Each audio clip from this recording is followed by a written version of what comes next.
Hi, everyone. Hi. Hi. You have bouncy hair. I do. Yeah.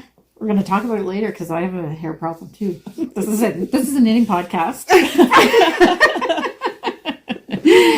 Welcome to episode 142 of the Fleece and Harmony Knitting and Crochet and Spinning and Crafting. Yeah, animal tracking. Mm-hmm. We'll talk about the farm update. And if you're watching this on the day that it's been published, it's March 1st, 2024. Where is the year going? Rapidly disappearing. Very. Yes. Yeah. More fast than the snow is disappearing. Yes. Oh, yeah. Yeah. Anyway, we're recording in the yarn shop in our woolen mill on our sheep farm in Belfast, Prince Edward Island. So welcome to everybody. And I think we have a pretty action-packed episode again. Yeah. And I'm just going to run through the order that we're going to do things in because people might want to skip around and whatever. So as always, we'll start with the farm update. We have the Marie Wallin knit along is done by the time you're watching this. Yeah. So we've announced the winner on Ravelry. Right. And I would imagine we'll do it in the socials and in the social next podcast episode. Yep. Then Simone is releasing her new pattern that she did in honor of the PEI Fibre Festival that's coming up, and so that's be released today. Mm-hmm. And we have a new installment of the Fleece and Harmony blanket, which is so cute. It's real. I don't look at them in advance, so I see them for the first time the day that we're recording, basically.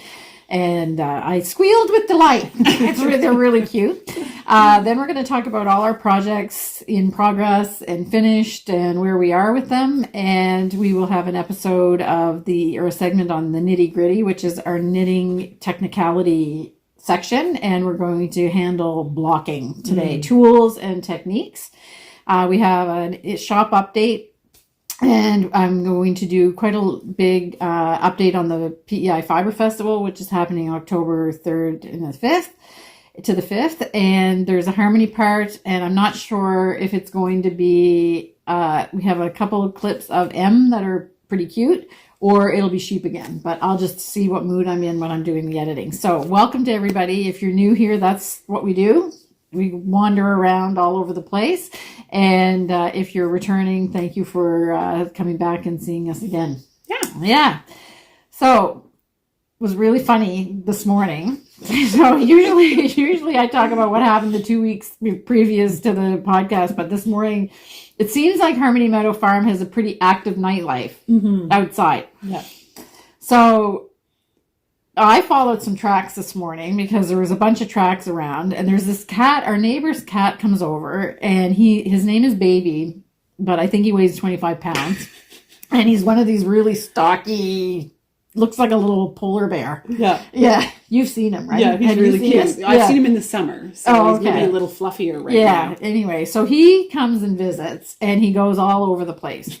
He's at the front door of the shop, he goes around the farm.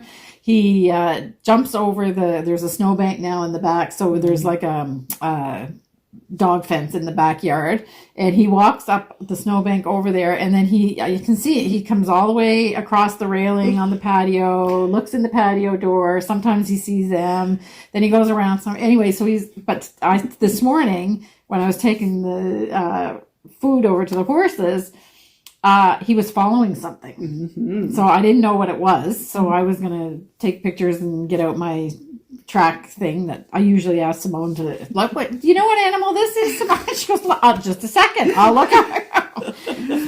You'll have to watch the previous episode to know why we find that funny, because it's like, we'll just Google it ourselves, maybe, but easier to ask Simone. And so then I followed that all around, and then Ken and I come in and have breakfast. And where Ken sits at the little counter that we have in our kitchen, he can see out the window. So this morning he says, "What are those two doing?" So you guys were out. Well, we went out. We started to go out to take photos of knitwear, finished, completed knitwear that we'll talk about later, and then we got distracted. Yeah. So here they were with their nose to the snow, taking pictures of all these tracks, and we're following them along. We're like, oh, look, Baby was following where the mink is going, and the mink had been coming up from the water. And you could see baby's track down and then baby's track back up. So it was just like following around. And then there was like little foxy footprints. Yeah, we're there's not 100% canine. sure. It's canine of some sort was out there, whether someone's And then I dog smelled or- something and I'm like, that's definitely fox. Yeah. Yeah. Oh, okay. Oh, Yeah. you smelled the fox. Okay. Yeah. It has a very, it's almost skunk combined with something else a little less pleasant, earthier. Yeah, Yeah. We'll put it that way. But you Yeah. can, if they've just walked by, you Yeah. really can Yeah. smell it. Yeah. And there was also a little spot, little he- tinkle spot. Oh, hung out. it's watering the. Yeah. He Yeah, was so I was telling like, ooh. Baby and the mink, this is actually his territory. Yeah. Right. Okay. And then. And then we tracked to Kim. Yeah. And we have pictures of that too, where it's like baby tracks, mink tracks, and Kim tracks.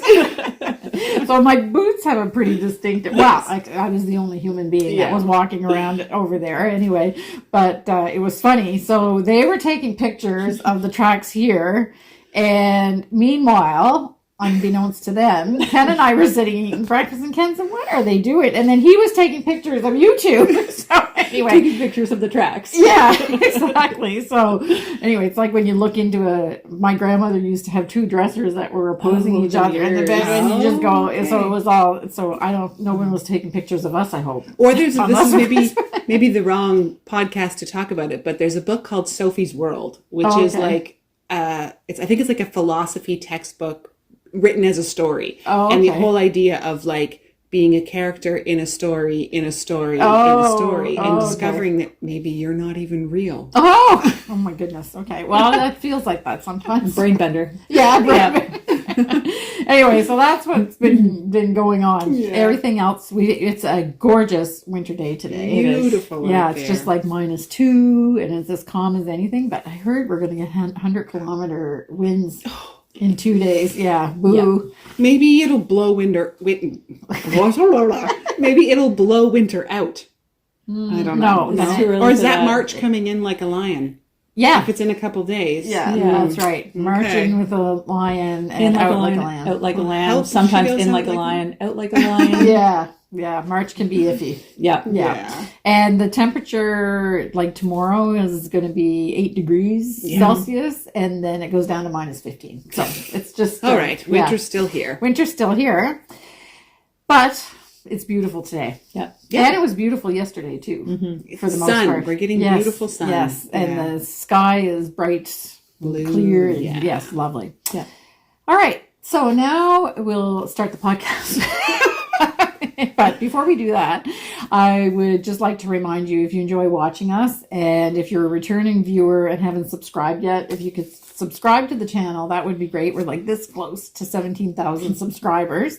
And you can also click on your notifications so you don't miss an episode, and share with your friends. Yeah, we're a pretty good bunch of people. So share with your friends. So I think the first thing that we need to do is talk about Marie Wallin. Okay, so that's we'll let Simone talk about that, because she's kind of been managing that project. All right. So today, when you're watching this, the knit along will be finished. Yes. And I personally am so excited to see the amount of finished projects and even just the started projects that people have been working on. It's been really fun to see everybody's colors, the projects they choose, little modifications and adaptations that they decide upon, and the amount of camaraderie in the group. Oh, great. People helping people. It's really wonderful. Yeah. There's So- there are quite a few first-time color work people Yeah. too, right? Yeah. They took on Marie Wallin. Way yeah, to go. Yeah. So they really jumped into the deep end, and I have to say the projects are lovely. They're really, really nice. Yeah. Since we're recording this on a Tuesday, we haven't actually drawn the winners yet. Yeah. But since this is coming out on Friday, Well, I would. we will have Our announced. future self. Yeah, our future Yeah. selves. We'll have announced in the Ravelry group the winners of the 4 knit along prizes. Right. And we'll be in contact with you. We'll also post on our social media, so Facebook and Instagram, the winners, and we'll be talking about the winners in the next podcast as well. Yeah. And maybe Yeah. we'll show a few of the projects that were done that would and be stuff fun. like that. So we'll do maybe a little slideshow. So you may get a little note from us saying, "Are you okay if we show your picture?" Yes. So we'll try to get that organized for the next podcast. Yeah. We'll have to remember to do it. Simone, that's your responsibility. I'll remind you. Okay, good. I'll remember to tell you what to do. Yeah. Good. Perfect. That's what we need. Okay. So we're going to talk about the PEI Fibre Festival later, but Simone has done the Midnight Fox Cowl. Yes. Which actually we had the Midnight Fox, I guess, outside. We did. Yes.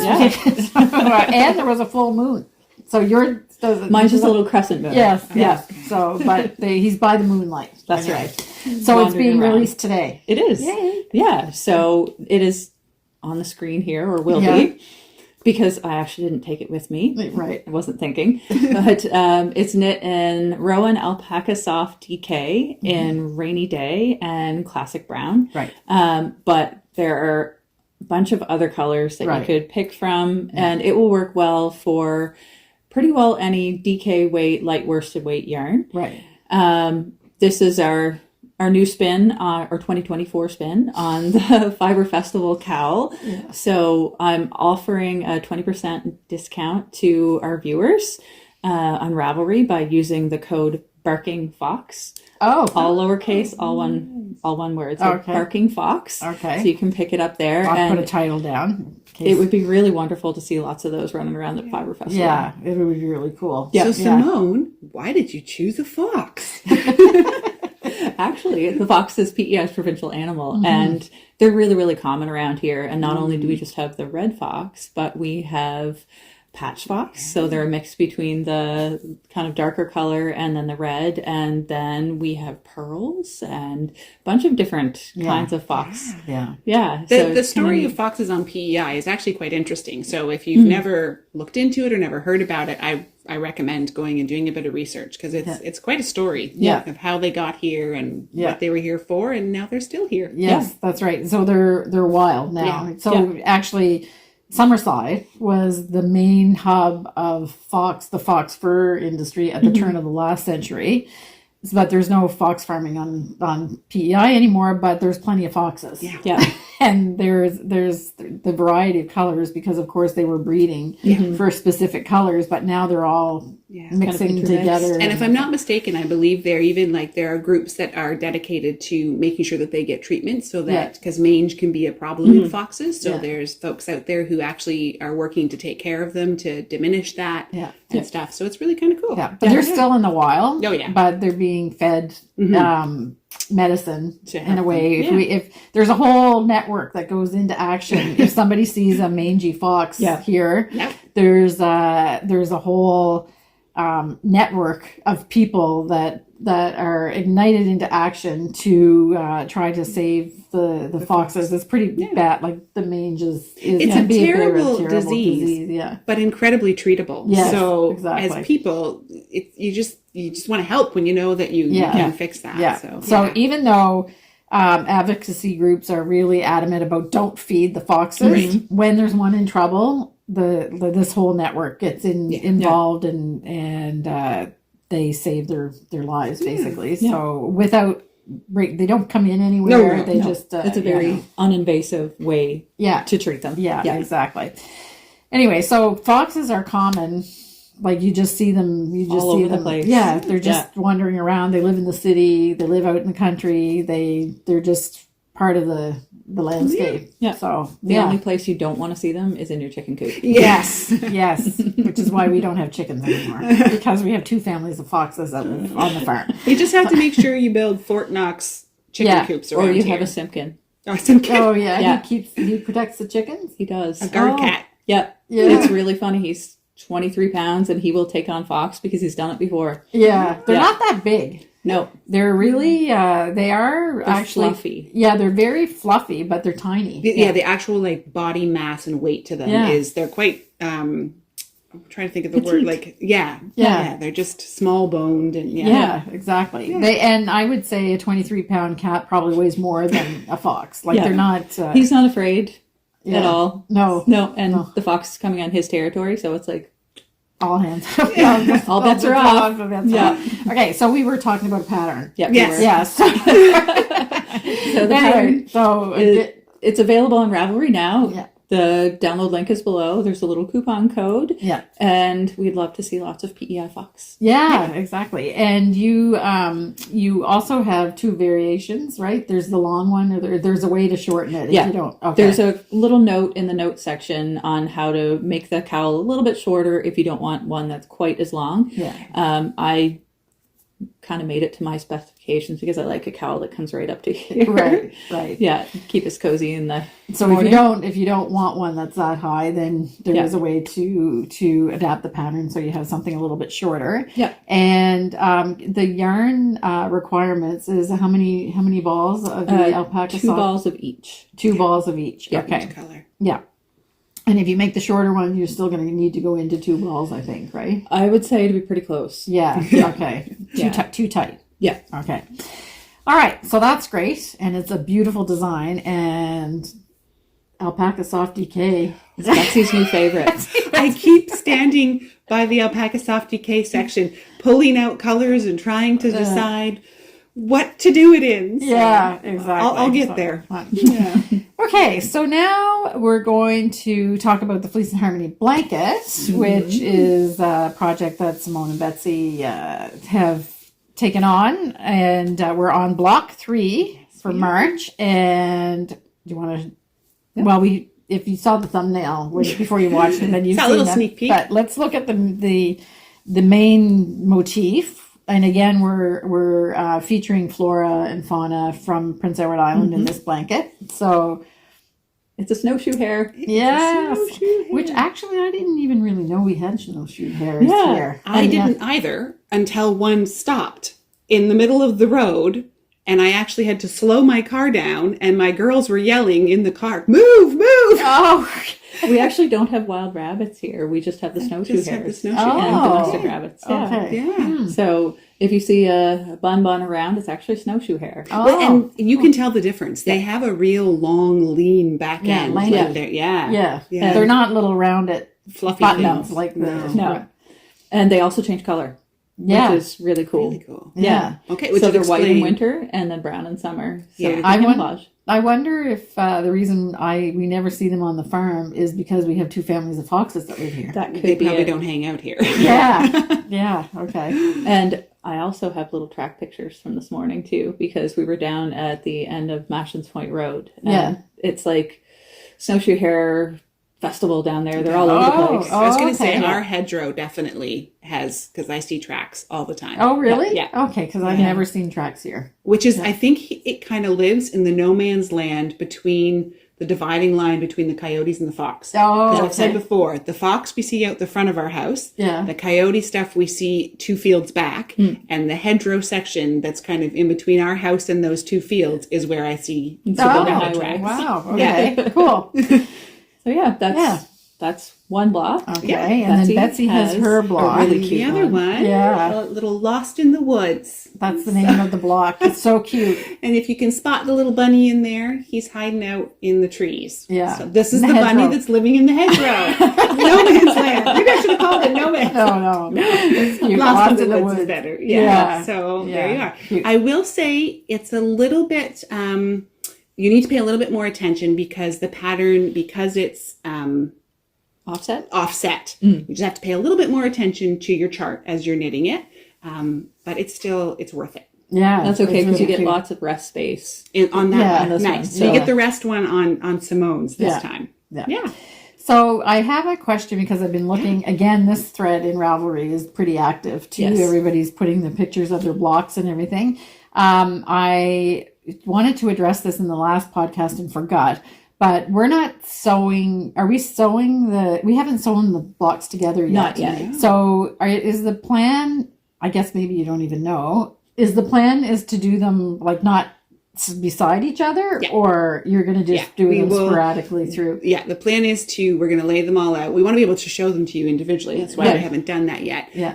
But yeah, they won't be side by side. Yeah, you can sew them with whatever way you want. Exactly. But the one that will be the finished blanket when we're all done of this will have the 2 color Separated. it. Yeah. So it's going to be more like a patchwork. Yeah. And that was kind of the idea whenever we dreamed all this up. Yes. That we wanted to make our own version of a patchwork quilt. Yeah. Right. Yeah. Yeah. So that's it. So really, really cute.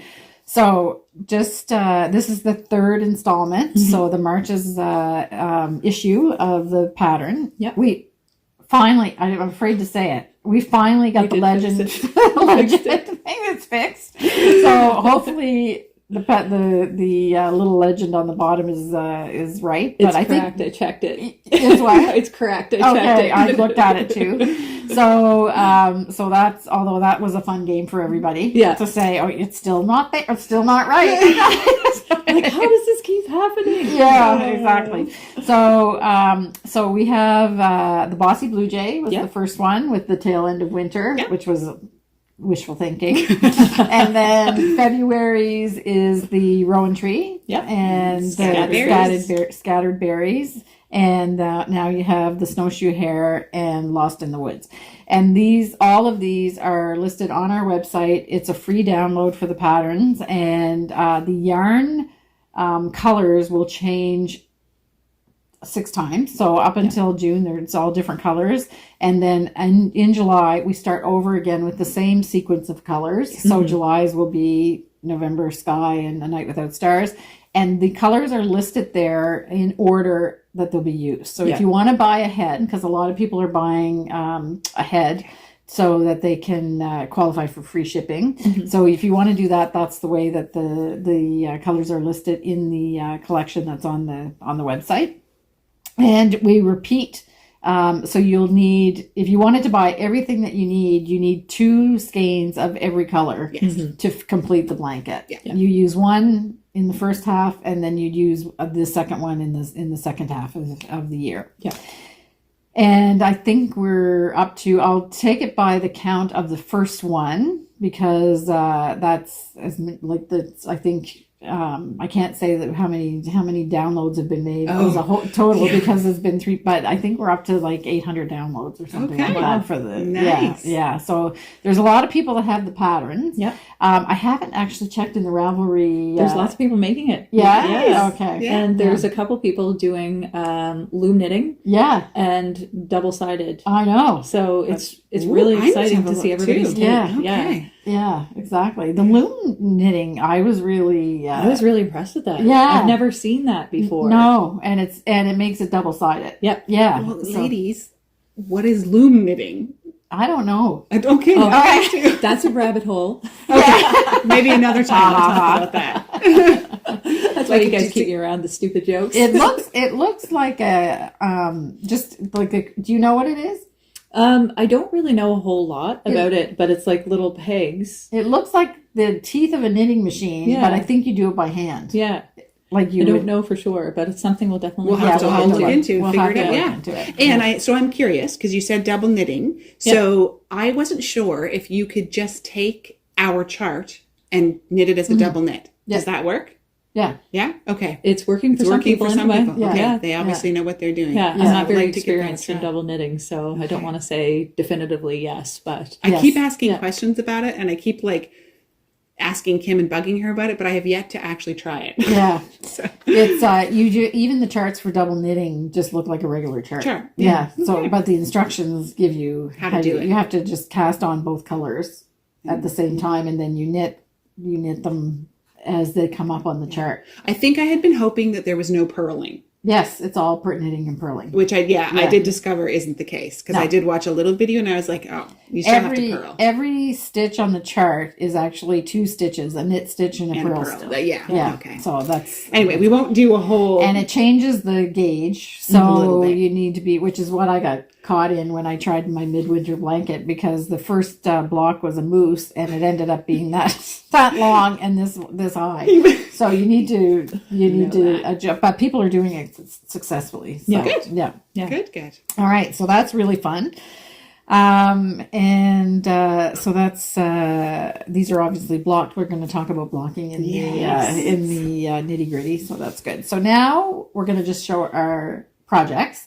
So I said in the last episode and in the show notes for the last episode that we'll talk about the sweaters that we're wearing when we do the project things. So people write me all the time saying, what sweaters are you wearing? And we always mention it, but it's at different places all the time in the podcast. So the project section, we will start the project section with the sweaters that we're wearing. So Simone, you're wearing Forest Land by Jennifer Steingatz. Right. And it was knit in Crux fibers, beaver tail, and Beaver Lodge. Anyway, it's 2 of her colorways. Yeah. And I really like them. It's my favorite colors. Yes, yeah, cool. Kind of like autumn birch. Yeah. And chestnut. And I would say chestnut, but I think chestnut's a bit more pink. Yeah, It this is, is like yeah. a little rustier. Yeah. If you wanted to do something like that in our yarn, you probably would want to do pine cone and autumn birch. There we go. It would be close. Pine cone is darker for sure, but it would be nice. It would be lovely. Yeah, exactly. And I'm wearing Maya from the Nordic Knitting Primer, so designed by Kristen Drysdale, and it's knit in Selkirk worsted in purple coneflower and aster. And It's your favorite. It is my favorite because Kristen was featuring it on her Instagram feed, and I commented it's my favorite sweater. I just love it. You wear it so much. Yeah, I love it. Yeah, it's very comfortable, and I enjoyed the process of knitting it, and I have good energy with this sweater. Nice. Yeah. And Betsy. Yeah, so I'll just go right into my project. Yeah, because exactly. that's all I have to share. Finished object. So I finished I'm calling it the Norwegian farm sweater. It does actually have, the name of it is the name of the farm that it came from, but I cannot pronounce it. So I'm just calling it the Norwegian farm sweater. Right. Which was made from her flock of sheep that she has and spun in Norway. It's all Norway.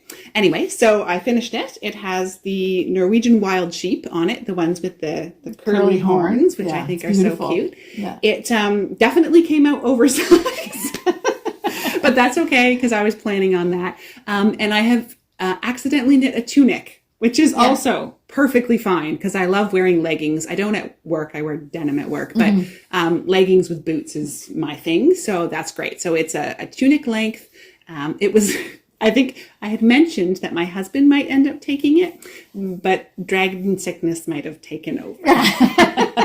So by the time I washed it and blocked it and soaked it, it softened up enough that I'm in a t-shirt and underneath and I'm just fine. That's right, because you don't I was worried about but no, it is softened up. Yeah. It still has a significant amount of like the guard hairs in it. Right. So there is a little bit of like, you can feel it. Yeah. But it's fine for me. Yeah, so that's fine. Okay. So it really softened up a lot. It did a lot. I love that yarn. And you were saying that when we had been talking about it in previous episodes, we suspected that there was a lot of spinning oil. And there was. Yeah. Yeah. So you were telling me that there was a lot of stuff that came off of it. There was. Yeah. The water was brown. Yes. Yeah. Is it possible that the spinning was done in the grease? Very much. So. It could have been. It could have been. That would be interesting to find out, wouldn't it? I don't know. She didn't know a whole lot, and we were having a bit of a language barrier. So when I was where I bought it in Norway. She did speak some English, but not enough that we could really get into like the super details of it. I just knew it was her niece from her farm. Yeah. Would we have been able to tell when we felt it if it was?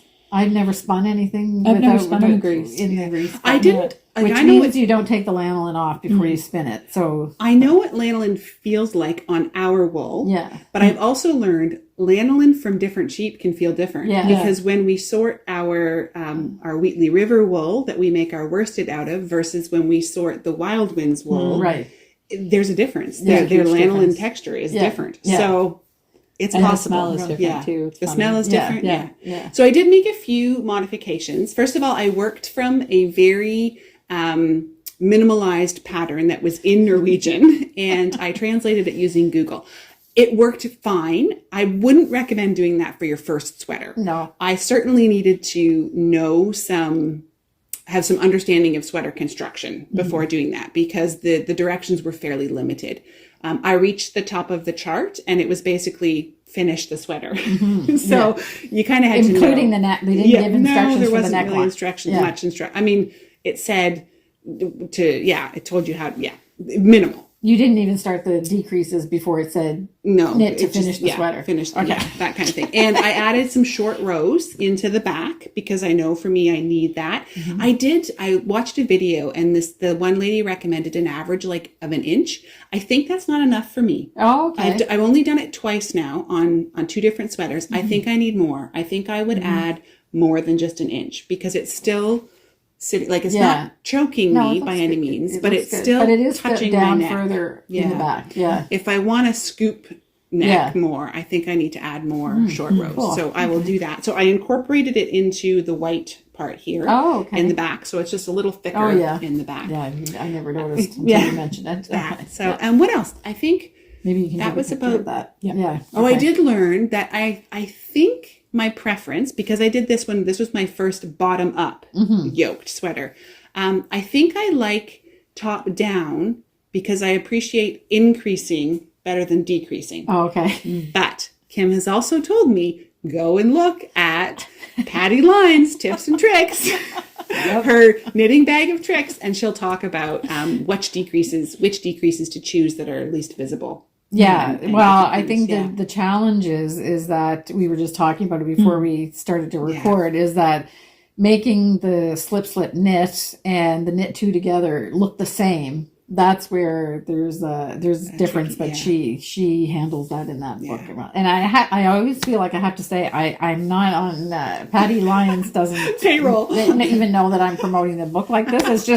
It's just that it's a great book. Yeah. So my question for you ladies would be, should you be using both when you're decreasing slip knit and knit 2 together? Well, one leans left and the other one leans right. So when you're working in the round, how would you decide the lean?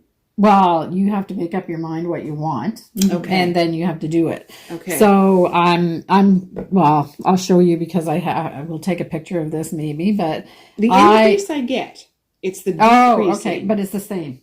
It'll lean right or left. So I like so hopefully we're putting a picture here. I like it so that the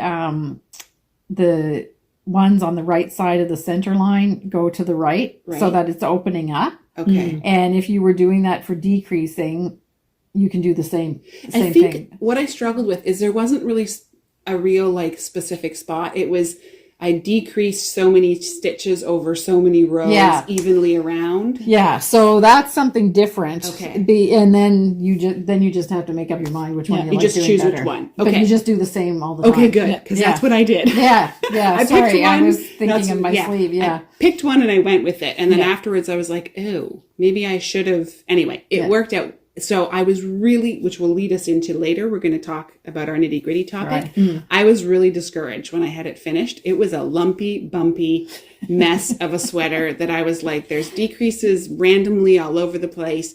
But I was like, okay, just keep going with the process. You need to soak and block this thing. Yeah. So once I did that, it smoothed out. Yeah. It's absolutely great. Beautifully. Beautifully. Yeah.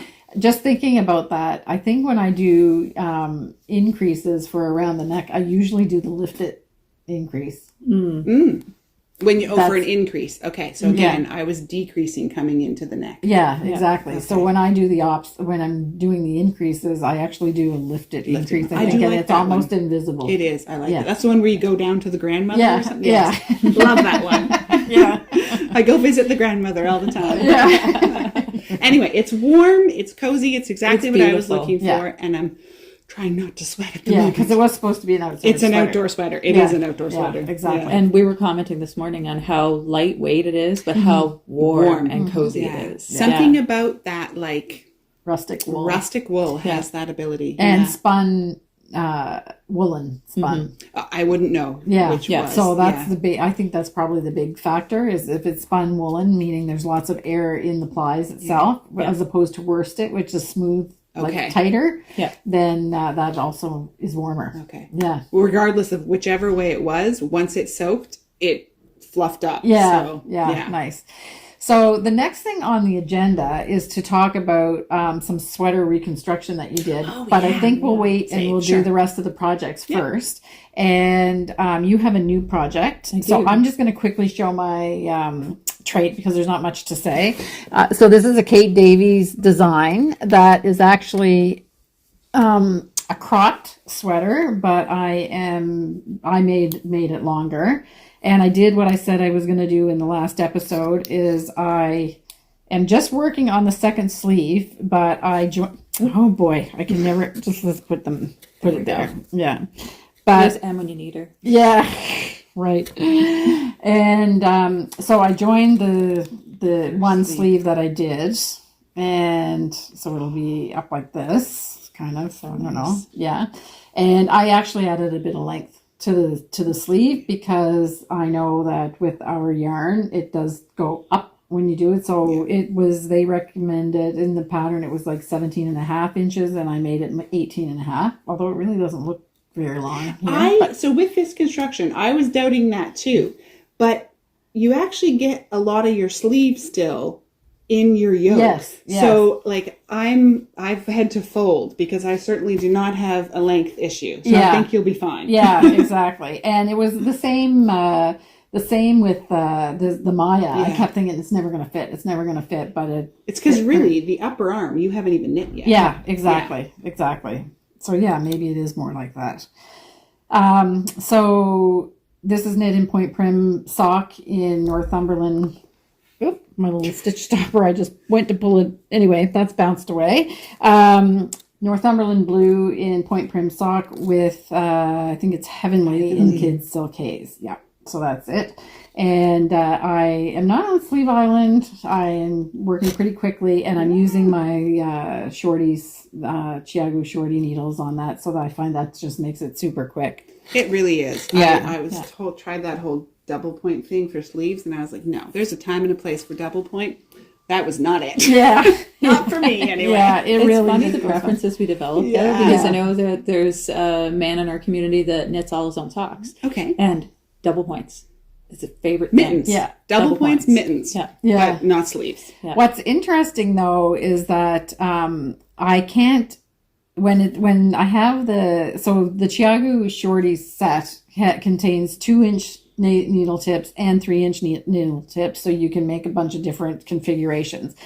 So in this case, I had to start, it's like 48 inches or 48 stitches, I think, to start the cuff. So that's pretty small circumference.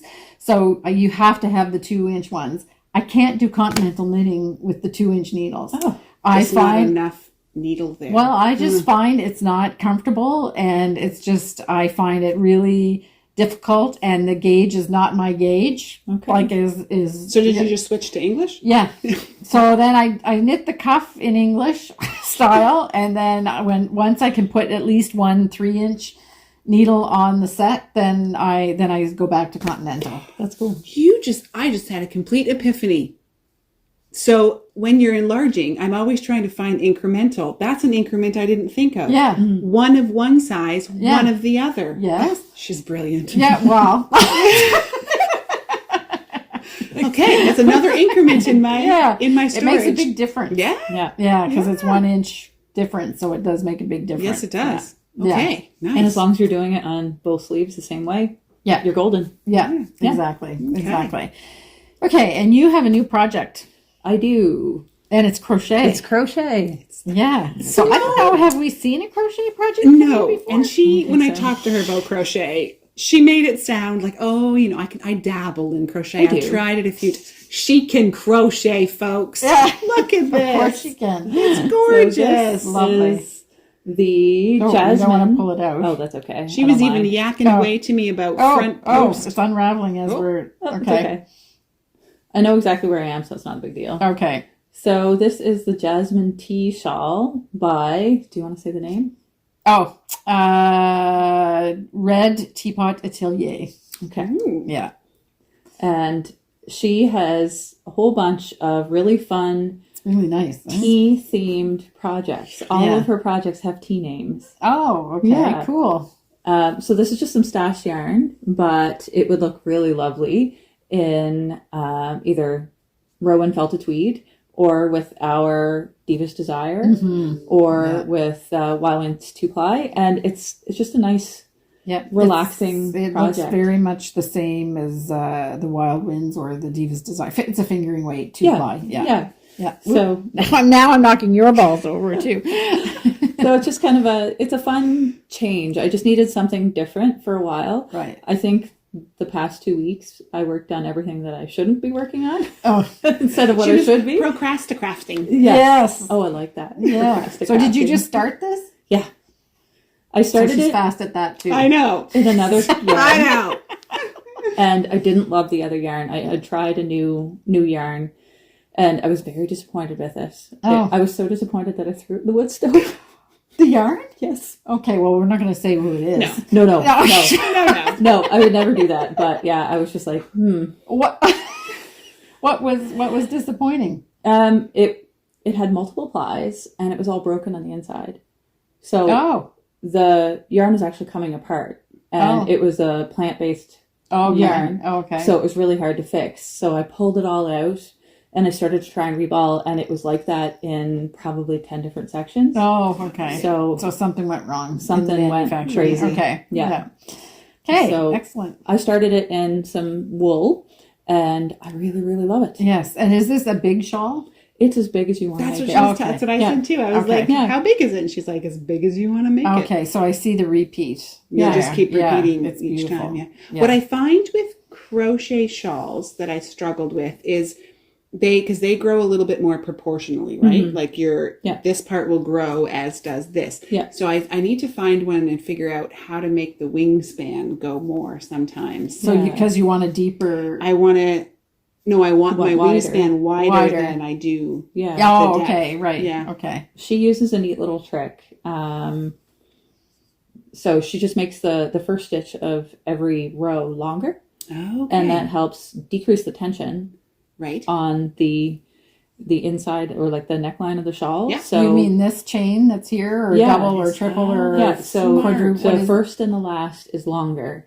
I'm not going to say exactly how she does it, but it does make a difference, because I've done a few other crochet shawls and they always kind of have that bit of tension there. Yeah. And it's completely gone. Yeah, Nice. you're right. Perfect. You're right. It's kind of like when your bind off is a little bit too tight on a shawl, that you start from the point. Yeah. Yeah. Okay. And normally I get a little fussy and I want to do like an edge. But Yeah. I don't even think I have to do that. I don't with this think one. so. Yeah. No. No. And I love the texture of you were talking about the front post stitch there. Yeah. Which kind of lifts that. It's so cool. Yeah, nice. Yeah. So it's Definitely fun has a project. back and a front then, right? Yeah. Yeah. Yes, but no. Like it has two different sides. Yes. But I wouldn't Yes, say right. you'd It's got the have little to. picots. And Yeah. Yeah. You're kind of right. bobble and popcorn stitches. But And, you could totally wear that and it wouldn't say backside. Yeah, exactly. So it's just a really fun and project. it looks great now, but when you block it, it's going to be fantastic. Yeah, right? I was thinking the same thing too, and I'm really excited that we're talking about blocking today, because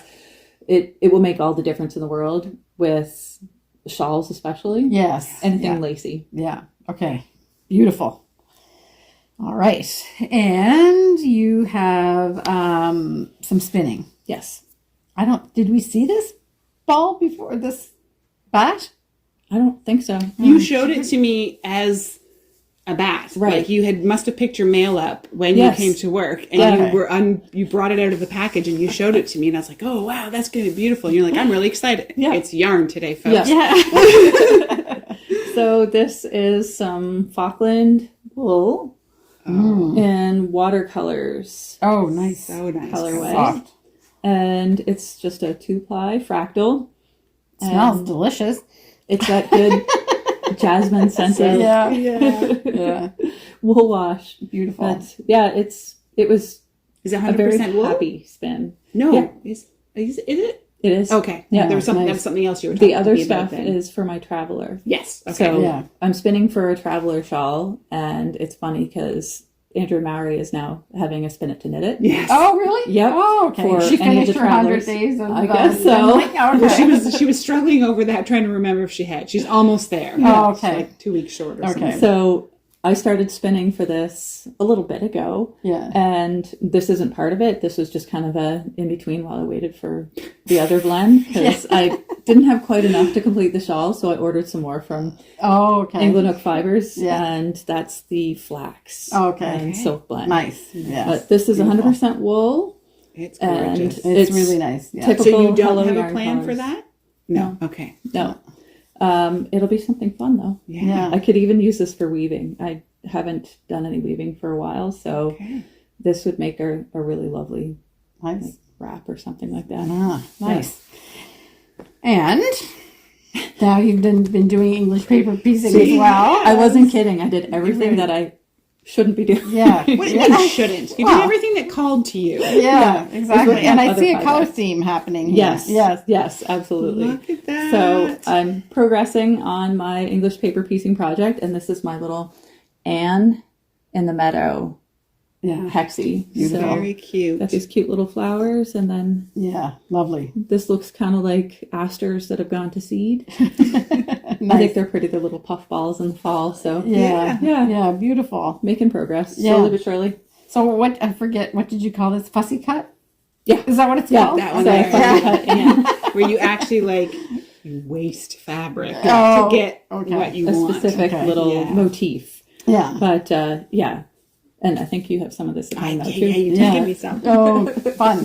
Fun. So yeah, it's one of those when my brain is tired, I can pick this up and it doesn't take a lot of my mental capacity. Yeah. No, there's no chart reading. There's no counting. No. There's no. Yeah. You just get to decide what color comes next. Yes. Right. Oh, nice. Really nice. Okay, so that's going to be, so now you've got 3 blocks? 3 or 4. Well, I don't know that they're called blocks, but sections. Yeah. Okay. Yeah. Cool. And I actually have to buy some fabric. Yeah. Okay. She's used up her bits. Oh, good. Nice. Yeah, that's fun. You really have to buy some. I do have to buy some. Yeah. Perfect. Okay, so we have one more topic in the projects, and that is sweater reconstruction. Yes. So you may remember, I don't know if I can find the pictures. I'm sure I must have them somewhere. Betsy's for Fox sake. No, not the for Fox. Oh no, it's the Unbearable. Unbearable. I think it's by Unbearable Max hoodie. Sincere, right? Yeah.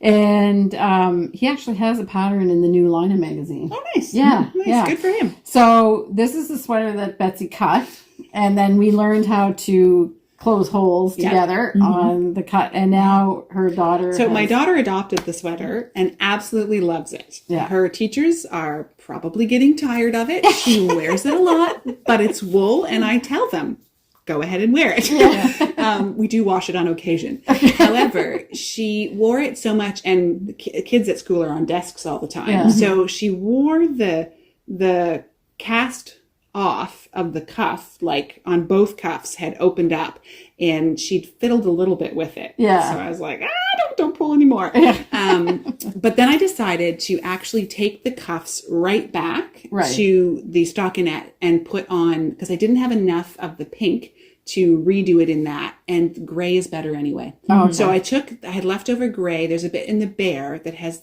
a light gray, so that's what I put on. For the cuffs. Cool. And she said she didn't care about the fact that it wasn't the same color. She just loves the fit and feel of the sweater and needed it to keep working. Yeah. So okay, cool. yeah. So actually, I don't have much to show because I spent my week kind of darning and fixing and reconstructing. So it's back out there in the world. Going on. Yes, great. So then we were talking about that. That's one of the beauty things about having handmade sweaters out of wool is that you can repair and then go on to live. Sorry, I'm cutting you off. Sorry. Simone piped up when she heard this, and she's like, "Oh, I've fixed store-bought sweaters too for people." Yeah, that's right. Yeah. Yeah. I actually fixed 2 store-bought sweaters just recently as well. So if it's a garment that you love, it perfectly makes sense to repair it and keep using it. Yeah.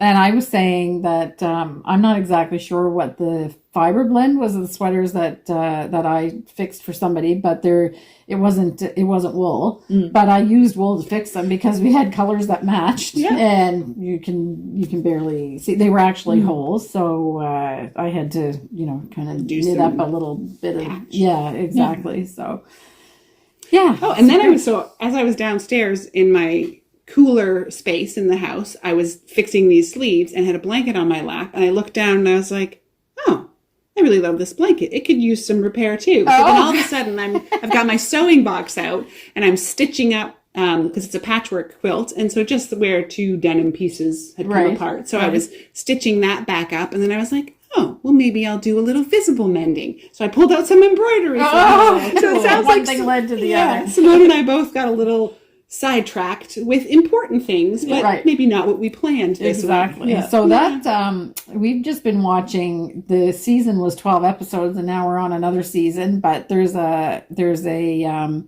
show from England which is called The Repair Shop. Oh, so you might want to check that out because they repair. They have all these experts that repair all kinds of things, and it's kind of the guy that owns the repair shop is kind of a little bit making a crusade against the throwaway society. So he has all these little stations with experts that fix all kinds of things, and we've been down the rabbit hole with that. That's fantastic. Yeah, I could get on a whole rant about that, but I won't. So and it's amazing what you can fix and how it looks afterwards. Like they go everything from, I don't know, they fixed one of those in the 50s, those monkeys that they fixed one of those. So that was like plastic and whatever, and they fixed ceramics and all kinds of stuff, like the furniture, of course, and all kinds I of have great respect for that. Yeah, great respect. and teddy bears. Yeah, it's really interesting. So you might want to check that out. That'd be cool. Yeah, we're completely off track. Okay, so next we're going to talk about the nitty gritty. And blocking. Okay. So as much as we talk about gauge and swatching and everything, the next, I think, most important thing that can often get overlooked is blocking your projects. So if you're knitting or crocheting with wool or other natural fibers, and you're always maybe a little bit disappointed about the way your tension is not 100% perfect or other little things, and you don't block, then you're creating a problem for yourself. You're left to live with what's there. Yes. When there is promise of better on the other side. Yes. Blocking improves almost, I don't have anything that I didn't look better after blocking. Yeah.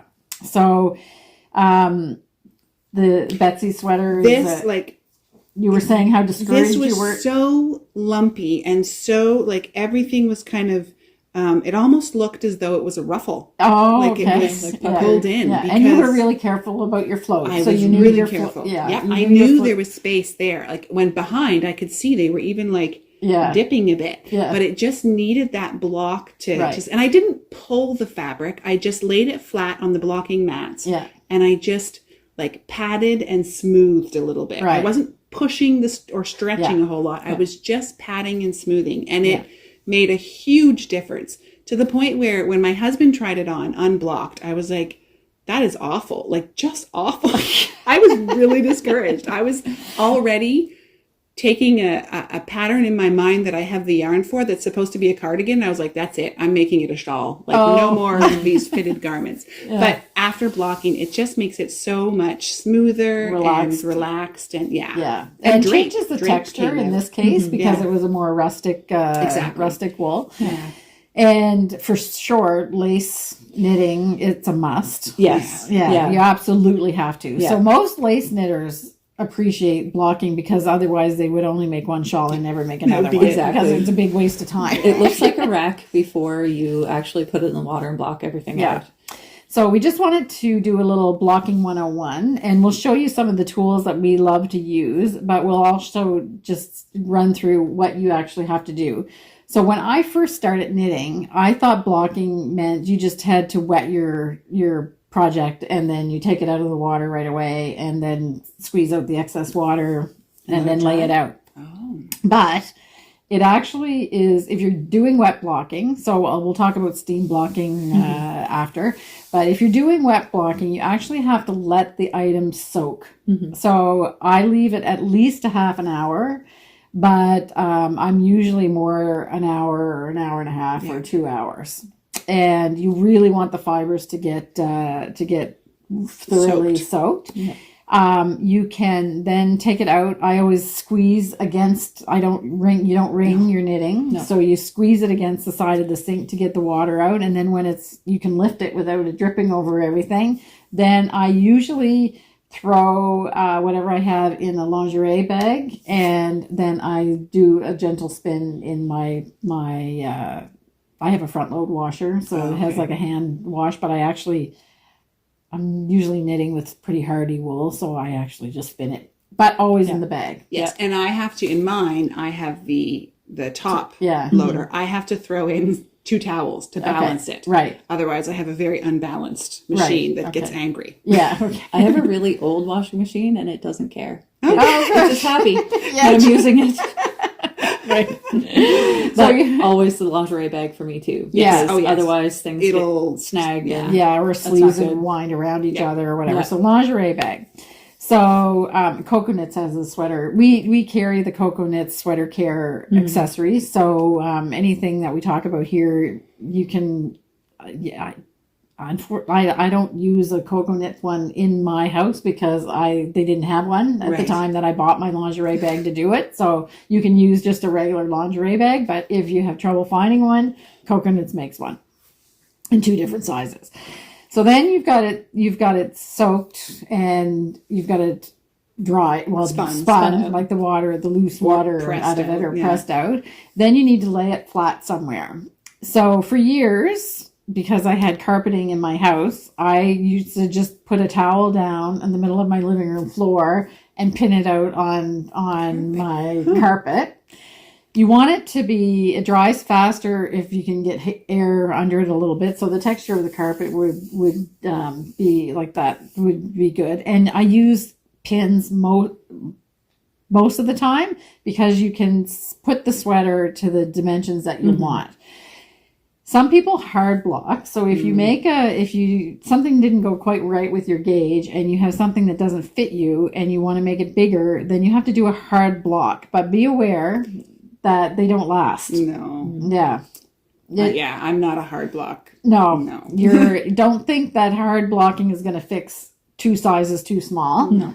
But you can get a little bit of width or length by doing a hard block. And that is when you actually stretch out the knitting and then pin it down and let it dry that way. And it works until your body heats up the sweater and you might get one wear out of it. And then it starts because if you're using wool, it's elastic. So it starts to go back to and even as it dries, I see you have some tools here to show that I would say if you're going to do that, you definitely want to use what you have here. Yeah. If you just use T-pins, you get I find you actually end up with like a scallop, going on because the part where it's not pinned begins to pull back in. That's right. Yeah. Now these will help that a little bit. Yeah. So these are blocking combs. So there's Knitted Pride blocking combs, but there's other brands as well. But these are the ones that we carry. And I find them really good because you have bigger, wide ones and you have smaller ones, and you get well, anyway, they slide right in there. This is one set, and I can get a sweater blocked with this. Oh, nice. Yeah, I might because I'm not doing hard blocking. Yeah. Then you can. So don't want to put a lot of pressure. So on when it. I just let blocked it this straight. one the other night, I mainly blocked the yoke. Yeah. I didn't put pins in the sleeves at all. Okay. And I just did like the kind of the length of it. I didn't put any going down the side of the body because I didn't want to force it anywhere. I wanted it to just dry relaxed there. Exactly. So you can use that, but before I had these, I used T-pins. But you have to use a lot of T-pins to get it. I was going to say straight. these seem like a very efficient way to block something, And I it's think I might fast. have to get it. Yeah, it's fast. So what are you pinning now? Yeah. I'm a T-pin user at the moment. Yeah. Yeah, they're Those good. look like the cat's meow. Yeah, they are. Yeah. And so if you now, when we're renovating the house, we're putting hardwood everywhere. So I don't have a choice. I do use blocking pads now because I don't have carpet anymore to put it. So these are the Cocoa Knits. There's a kit that they have called the Knitter's Block, and they have a little bit of like a little bit of a woven texture on it. You can also get what do they call those pads that you get for kids? Play mats. Play They're mats. puzzle blocks or something. Yeah, you block can play mat. use those as Yeah. well. They do have like a tiny little bit of texture on them, most of them as well. So that'll give you a little bit of lift. But I find that the nap on these actually lifts your project up, and it's a little bit sticky. So if you don't want to use pins, because you've got like a rustic wool sweater and you just need to lay it flat to dry it to get it in the right shape, it'll be a little bit grippy. It also gives you a little line to go by too, and that's something that I use mine for. Is like I can see the crease, so I'll make sure that it's lined up all the way across. Yeah, exactly. And there's so the coconut set has 18 of these in it, so you can configure them in any shape that you want. They also have a blocking cloth which has 1-inch squares on it. So that you could lay on top of that to see exactly the grid pattern. Yes, exactly. Smart. And then if you can do the measurements if you want. So we and it comes with T-pins, but obviously I don't use the T-pins because I've got the other blocks. So the other tool that we carry, but I don't have any in stock right now, just on order, is the blocking wires. And you've used those, right, Simone? Yeah. So we have their cool wires. Is that what they're called? Newell. KNOOLS. They're flexible blocking wires. So I've used the regular blocking wires and I really love those. But these ones are neat because if you have something with like curving edges, you can just feed it through and then pin it out into the curves. Like a shawl. Yeah. So it's very flexible and it will keep those curves there with just like the odd pin. Yeah, exactly. Yeah, so it saves a lot of pinning as well. It does. To do. So if you're a shawl knitter, then you that's something that you might want to look into. Absolutely. Yeah, so blocking wires are really, really super helpful. Yeah. And, it's a job that some people don't like doing. So if you have the right tools, I have to say it does make it a little bit more. I don't mind. I find it kind of meditative, and it's the hope of what's to come. Yes. And you and I think, do a similar thing where we wait till we have a couple things because we want it to be worthwhile blocking. So we kind of do multiple things at once, and we also have heat pumps. So we have it figured out exactly where it gets like the primo optimal heat pump heat. Oh, because the heat pump, it puts it out, but at some point it does kind of point downwards. So that I try and make sure I have my sweater positioned right where that downward current happens. Yeah, wow, okay. And then I'll even confess this morning, because I blocked this last night. It wasn't quite dry enough to put on. So we quick through, it was dry enough that it was in the shape it was going to be. So it was blocked, but it was still a bit damp. So I threw up like a sweater rack, and put it right in front of the fire. Oh, okay. And so then by the time I'd eaten my breakfast and gotten ready, it was good to put on. Yeah, exactly. Good. So I think that's you have to. It's really, really important, and I didn't realize how important it was until there was actually a customer that came in, and she was like the primo blocker, and her all of her finishing always looked perfect, and I was like, how do you get your thing? Because I'm a pretty even knitter, so that wasn't my problem, but just everything kind of looked just a little bit sloppy. And she said, well, it's the blocking. Yeah. And some people will even, when I'm doing a pieced garment, blocking those pieces before you sew them up is fantastic. Yes, I did that with my paisley. Yes, it's so worth it. Because it makes it so much easier to identify the stitches. It's just, and everything is more even then too, so it's easier to piece things together because the texture's the same. Exactly. So definitely block those pieces before you sew. And you should be blocking every when you're putting your sweaters away for the summer. When you take them out, you can block them, or you better to actually wash and block them before you put them away. Actually, so you can block them then as well. So there's lots of opportunities to block if you like it. If you don't like it, then just set yourself up so that you have good tools and you have a good frame of mind about it, because it really, really does improve. It does. And things, so. If you're not a blocker and you decide to try it, you're welcome. I and I'll say, I'll give you another little hint too. Think about, so because a lot of times the garments we're working with are circular. So with a hat, you may not want to squash and put a fold line in it. No, yeah. So what I'll do with my hat is I kind of get it in the position I want. I pin down a few key areas, and then I take that folded and I kind of like push it, fluff it back up. Oh, I okay. don't So it's not a necessarily crease. I don't want a crease on my hat. So also think about anything in the round. If you don't want a crease, like some people I know are very careful about sort of this top part because they don't want this crease line going right down there. So just think about those spots where you're going to have a crease appear if you push that too tight and flat. So with the hats, there's also another really good trick that I love. You can get those styrofoam heads and block and use right those. on there. Or if you don't want to use styrofoam, you can get a balloon and just put it in a coffee cup, just tape it in place, and then pull your hat gently down. Nice. what I like about the balloon is that you can blow it up to the size of your head. Yes. I was going to say, or you just make your husband wear his hat wet. Oh. the balloon. And your heads are really hard to judge. Really. About how the circumference of it. Yeah. It's either bigger than you think or smaller than you think. Mine are always smaller than I think. I end up with most of my hats being too big. Oh, yeah. Okay. So what I do is I actually measure my head. I forget how many inches it is. And then I blow the balloon up to that measurement and then tie it Queen off. of brilliance today. That's I'm just soaking it in.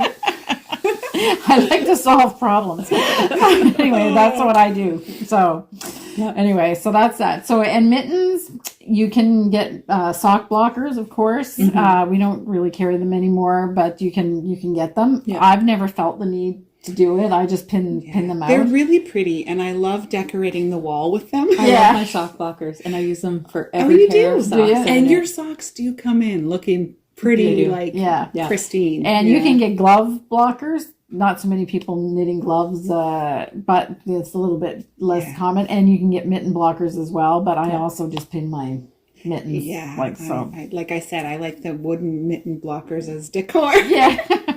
The problem that I have with the mitten blockers is that thumb. The thumb, yeah. Right. I've seen some that actually have a hinge. Yes. Yeah. Oh, Yeah. okay. The thumb But is if hinged. it just sticks out like that, Yeah. it's so hard to get your mitten on it Oh, okay. correctly. Without overstretching up the The wrist gusset part. or whatever. Okay, so is there anything else that we need to talk about blocking? I think Steam blocking. Oh, steam yes. blocking. Yeah. So probably people are yelling at the screen saying, "What if I never wet block?" It's fine. Yeah. You don't need a wet block. And steam blocking does work, but I don't think it works for lace. I haven't had a lot of success with just trying to cheat and doing steam on lace. I think steam lace actually needs a wet block. Yeah. Heavy sweaters like Arne and Carlos, for example, never wet block. They steam block. They do, and I think they have a whole tutorial on how to do it. So don't just grab your iron and start ironing your woolen. Yeah. When I do it, I actually don't touch the iron to the wool. I just sometimes I've used a damp cloth, but you still don't want to flatten out your wool. Yeah. And if you've ever seen somebody that irons their wool pants back in the day when everybody was wearing suits and it's shiny. That's why. That's why, because they didn't they use an iron. No barrier. Yeah, exactly. I sometimes do a combo of wet and steam. Right. Because I like the heat aspect of it. So I'll soak my item, and it could be like one of our blanket blocks, something like that. And then I'll put a damp cloth over top, put my iron on the wool setting, and then just press gently, let the steam come out, pick it up, press gently, because you don't want to rub it. Yeah, and push those stitches around. Gentle press, gentle press, and then peel off that hot towel. Yeah, exactly. And it seems to work really well. Yeah. So no touching the iron directly on the wool, basically, is what we're saying. And I sometimes do steam blocking for pieces if I just want a quick check on how it would probably look once I block it to go together. What I call properly, like if I do a wet block. Okay, so I think we've covered everything. There might be questions people will ask. One thing I do want to say about the steam blocking too is this is where your swatches come in really handy. So Test on them. yes, Okay. test on your swatch because you want to see if it's going to shrink with the heat and the steam, and you want to see if the color's going to bleed. Oh, okay. So that's something to keep in mind because sometimes wet blocking is fine, but if you add some heat to that, you're going to make a mess. So I think okay. you actually addressed it in earlier podcasts with our yarn. We recommend cold water. Absolutely. Yeah, Absolutely cold water. cold That's a good water. point. I didn't Yeah. talk about the water temperature. Yeah. Not tepid, not room temperature, cold water. Cold water. Yeah. Yeah, cold water for wet blocking. yeah. Yeah. Is that So it? save your swatches. Yeah. another case for swatching. Yep. Yeah. Okay, so now we just have a few little things to talk about in the shop. So we've already talked about the blocking tools. We have things that we talked about here. So now I'm going to just talk about, we've got some new books. So yesterday we received the latest Laine magazine. So this is issue 18. And Maxime Cyr actually has a pattern in here. And I've had a chance to, I was waiting for some things to finish up in the back for the yarn making, and I had a chance to take a nice perusal. And it's, I love Laine magazine, and most of the time, there's lots of things in the magazine. Sometimes there's not as much that I like, but this is one of the ones that I just saw one. something Me that caught my too. attention. Was it the stripy sweater? No, it was a cabled cardigan. Yeah. So, That's amazing what we can catch in that little flick there. yeah. So, Love it right there, that one. yeah. So, I will try to do a slideshow. If I don't have time, because I have some other things that I have to do this week, then I won't do it. But if you want, I'll say we'll go to the slideshow now. And if a title comes up here, it's just because I didn't have time to do it. If you're watching the slideshow, then it all went well. Haven't we made it, my love? Oh, honey, look how we made it this far. Hasn't the pace been a long bit, honey? But take a look at where we are. Haven't we made it, my love? Oh, honey, look how we made it this far. Hasn't the pace been a long bit, honey? But take a look at where we are. Isn't the day so exciting? Oh, honey, when I wake up, I'm feeling brand new. All I can say is I look like new money, and the only thing I know is true. I owe it to you, you. I owe it to you, you. I owe it to you, you. I owe it to you. You shine like a ray from the sun. There's something people look for but never can find. I swear you're the gold I've been running for, honey, like I woke up and won the top prize. So many days feeling cold and too lonely, sitting all the time living in blue. All I can say is I look like no money, and the only thing I know is true. I owe it to you, you. I owe it to you, you. I owe it to you, you. I owe it to you.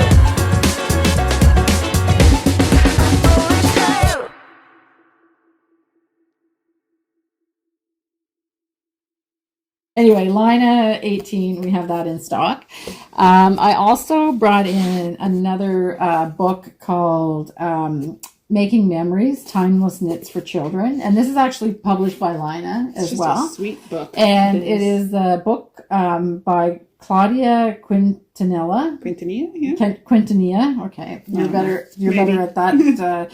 And it's a lovely, lovely book with children's wear in it. And she was just interviewed by Fruity Knitting, actually, too. So it's a fun little interview. I'd recommend going to check it out. Yeah, exactly. So this is Claudia's book. She's actually Canadian, so she's owns a yarn shop in Toronto. Yeah. So and very passionate. She's just so passionate about knitting. You like it's contagious. She makes you want to knit right away. Right. So if you have lots of little ones to knit for, then there's this is a really good book. And then also I got my lineup order. So you haven't I haven't even looked at this one yet. So Lina has also published 52 weeks of accessories. So this is the latest in their 52 weeks series. Nice. And they've got some nice Selbu mittens right on the front there, but they have everything in here. There's scarves, there's shawls, there's hats, and it's one of the, I love it when they do these cloth the linen covered, yes, me and too. The little ribbon for holding your place. Marking your place, it's all there. So it makes it feel so much, I don't know. More. Yeah. If you're going to buy book and you want to treasure it, especially one that you're going to use a lot, because with an accessory book you're going to there's lots of nice things. Look through that one. So this is also new in the shop. And the other thing I actually have a few customers waiting for the Leica ball winders. So they're on order. They're expected into the distributor in sometime around the 1st of March. So that could be, I guess, anywhere from today to in 2 weeks' time. So I do have an order there, and I have put them on the website as a pre-order. So if you're waiting for that because they've been out of stock for a little while, then you can reserve your ball winder in the website or on the website. And as soon as they come in, we'll ship them out. And I think that's it. So the last thing that we want to do before we go to the harmony part is talk about the Fibre Festival. And if you're subscribed to the Instagram or follow the Facebook group, then you know that they've been starting to announce the instructors and the presenters that are coming. Yes. Yep. Yes. So we talked about a few of them in the last episode, but this week they've announced that Fruity Knitting is going to be back. So Andrea and Madeline are going to be joining us. So for those that don't know, they were here for 2022. And then Fiona struck, so they actually were here for a month. They were here, and but they never did get to experience the Fibre Festival. So the Fibre Festival has invited them back for the 2024 edition, and they've agreed to come. So they'll be coming. And I don't know if there's other new instructors, but if you subscribe to or follow in the socials for the PEI Fibre Festival, they've been announcing people like every couple days. There's either a vendor or in the newsletter too. And in the news. Now this is really what I want to talk about. Tickets are going to go on sale mid-March, and what's going to happen is the festival committee is going to give newsletter subscribers a 2-day window to book their classes before they go out to the general public. So if you're a newsletter subscriber, you can expect to have a little bit of a window to book the workshops that you want, if you want to participate in the workshops, and you'll have exclusive access for two days, and then on the third day they'll make an announcement and release the open for ticket purchasing to the general public. So you might want to subscribe, if you haven't already subscribed, to the Prince Edward Island Fibre Festival newsletter. And you can subscribe from the PEI Fibre Festival website. There's a place for you to subscribe there. It's getting exciting. I can't believe we're coming round to I know. We have so much yarn to make. Didn't we just have it? Yeah. Time is really flying. Boy. Yeah.